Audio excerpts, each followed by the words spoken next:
ఏట్రా ఇది కన్నబిడ్డను పశువుని బాధినట్టు బాగుతున్నా? నువ్వు ఉండత్తా.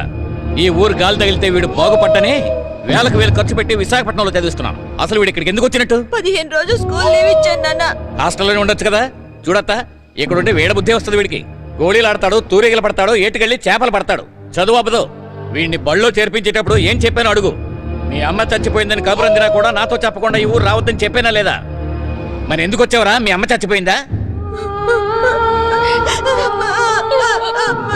ఇదిగో, ఈ రోజు వీడిని కొట్టిన దెబ్బలకి మళ్ళీ ఊరు పేరు ఎత్తకూడదు. ఇప్పుడే వెళ్తారా? చెప్పరా చెప్పరా, లేదంటే మీ నాన్న కొట్టి చంపేస్తారు. నేను ఇప్పుడే వెళ్ళిపోతాను నాన్న.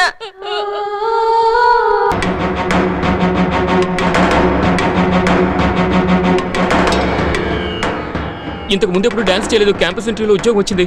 షర్ట్ ఇవ్వరా. అందుకే సంతోషంతో ఇంకెప్పుడు డాన్స్ చేయండి నాన్న. కారెక్కరా.